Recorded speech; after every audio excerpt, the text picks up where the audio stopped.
Welcome to our English podcast. Let's practice speaking together.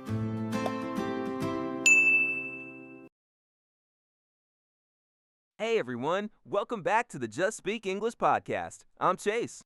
And I'm Hailey. So glad you're here with us today.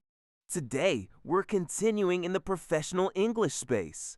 Last episode, we talked about job interviews, and today, we're going one step further into something that happens constantly once you're actually in the job: giving and receiving feedback in English. And this one goes beyond the workplace too. Feedback happens in relationships, in friendships, in creative projects, in everyday life. Knowing how to say, this isn't working, or here's what I think you could do better, diplomatically, clearly in English, is an incredibly valuable skill. And on the flip side, knowing how to receive feedback without shutting down or getting defensive is just as important. So, we're covering both directions today. Subscribe if you're new here, and let's get into it. 5 words and phrases for today. First, constructive. Constructive feedback is feedback aimed at helping someone improve, not just criticizing. She gave me very constructive feedback on my presentation. Specific, kind, and genuinely useful. Second, diplomatically. To say something diplomatically means to say it in a way that is honest but careful not to offend or hurt. He told her the project needed major changes, but he said it very diplomatically. Third, acknowledge. To acknowledge something means to recognize it and show that you understood it. When receiving feedback, the first step is to acknowledge what the other person said before reacting. Fourth, defensive. To become defensive means to react to criticism by protecting yourself instead of listening openly. I noticed I got defensive when he pointed out the mistake. I need to work on that. And fifth, takeaway. A takeaway is the main lesson or point you take away from an experience or conversation. My biggest takeaway from that feedback session was that I need to communicate my progress more proactively. Okay, constructive, diplomatically, acknowledge, defensive, takeaway. Let's go. Chase, let me start with something honest. Do you find it hard to give feedback to someone in English when you know the feedback isn't going to be easy to hear? Really hard, actually. And I think it's harder in English for non-native speakers for a specific reason. In your own language, you have a much richer toolkit for softening something difficult. You know exactly which phrase sounds gentle versus harsh. In English, you might know what you want to say, but not how to say it in a way that lands kindly. That's such a real challenge. So, let's build that toolkit right now. When you need to give critical feedback, the most useful structure in English is what people call the sandwich approach. You start with something genuine and positive. Then you give the constructive criticism. Then you end with encouragement or a forward-looking statement. For example, I really appreciated the effort you put into this report, and the structure was very clear. I think the data section could be stronger though. The conclusions need more supporting evidence. But overall, this is a solid foundation, and I think with those adjustments, it's going to be really strong. And notice the language in there. I think, I feel, in my view. These soften the feedback by making it your perspective rather than an absolute judgment. This is wrong. Feels like an attack. I think this could be stronger. Feels like a suggestion. That distinction is everything. Moving from "you did this wrong" to "I noticed this" or "I think there's an opportunity here" changes the entire emotional tone of the feedback. The content might be the same, but the delivery completely changes how it's received. What about phrases specifically? What are some go-to expressions for giving feedback diplomatically in English? A few really useful ones. One thing I'd suggest is very gentle opener. Have you considered frames it as a question rather than a directive? I wonder if it might work better if collaborative tone invites reflection. The one area I'd push back on is slightly more direct, but still professional. And I want to give you some feedback because I think it will help. Sets a positive intention up front before the difficult part. That last one is so important.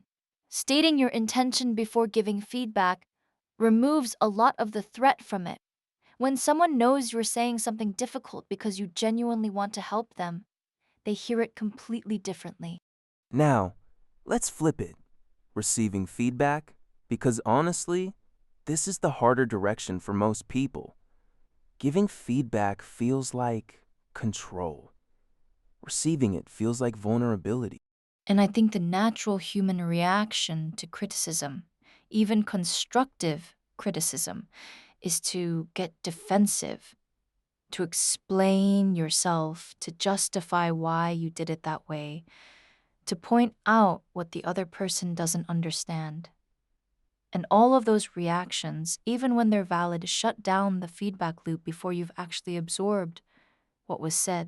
So, the single most important thing when receiving feedback is to listen first and react second. Don't interrupt. Don't start forming your defense while they're still talking. Just listen. Acknowledge what they've said and give yourself a moment before responding.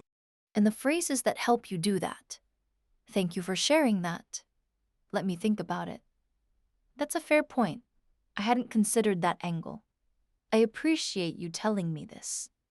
These responses do two things. They give you time to process without going quiet, and they signal to the other person that you're genuinely open to what they're saying. What if you receive feedback that you genuinely disagree with? Because sometimes feedback isn't accurate, and you don't want to just accept something that isn't fair or true. Great question. The key is to acknowledge before you push back. Something like, I appreciate you saying that, and I want to make sure I understand your perspective. Can I share mine as well? That approach shows respect for their view while still creating space for your own. It's not defensive, it's a conversation. And sometimes, the most powerful response to feedback you disagree with is simply, let me think about that and come back to you. You don't have to resolve it immediately. Taking time to reflect before responding shows maturity and often leads to a much better outcome than a reactive rebuttal in the moment. I think the deeper mindset shift here is moving from seeing feedback as judgment to seeing it as information. Judgment feels personal, it's about who you are. Information is neutral, it's about what happened or what could be improved. When you receive feedback as information rather than judgment, your whole nervous system responds differently. That reframe is so powerful. And it works in reverse too when giving feedback. You're not judging the person. You're sharing information about the work or the situation. Keeping that distinction clear in your own mind changes your tone naturally without even having to try. And ultimately, the ability to give and receive feedback, well, diplomatically, openly, constructively, is one of the highest value communication skills in any professional environment. It's also one of the rarest. Most people are either too harsh or too vague. The person who can say hard things kindly and hear hard things openly stands out immediately. I want to touch on one more thing. Cultural differences around feedback. Because this comes up a lot for English learners who are working in international environments. Different cultures have very different norms around how direct feedback should be. That's such an important point. In some cultures, direct criticism is completely normal and even expected. It's a sign of respect and trust. In others, feedback is always indirect, wrapped in layers of context and softening language. And when those two cultures meet in an English speaking workplace, there can be real misunderstandings. For example, someone from a very direct culture might give feedback in English that sounds perfectly normal to them, but lands as harsh or even rude to someone from a more indirect culture. And on the flip side, someone giving very gentle, indirect feedback might not be understood at all by someone who expects clarity and directness. So, being aware of this, not just of your own style, but of how the other person is likely to receive what you're saying, is a big part of giving feedback well in English. You might need to adjust how direct or how soft you are depending on who's in the room. And if you're ever unsure how your feedback landed, it's completely fine to check in. Something like, I want to make sure I communicated that clearly. How did that land for you? Is a mature, professional follow-up that shows you care about the relationship as much as the message. That question alone, how did that land for you, is one of the most underused phrases in professional English. It opens a dialogue instead of assuming the feedback was received the way you intended it. And that dialogue is often where the real understanding happens. Quick vocab recap. Constructive. Aimed at helping someone improve, not just criticizing. Diplomatically. Honestly but carefully. Without causing unnecessary offense. Acknowledge. To recognize and show you've understood something. Defensive. Reacting to criticism by protecting yourself instead of listening. And takeaway. The main lesson you carry away from a conversation or experience. Key phrases from today for giving feedback. One thing I'd suggest is, have you considered, and I want to give you this feedback because I think it will help. For receiving, thank you for sharing that. That's a fair point. And let me think about that and come back to you. Comment below. Is giving or receiving feedback harder for you? And why? We'd love to hear your honest answer on this one. Next episode, we're going somewhere a little more personal and a little more emotional. Stay tuned for that one. Thank you so much for listening today. Subscribe if you haven't yet. It's completely free, and it really helps us keep this going. See you in the next one. Bye, everyone. Bye!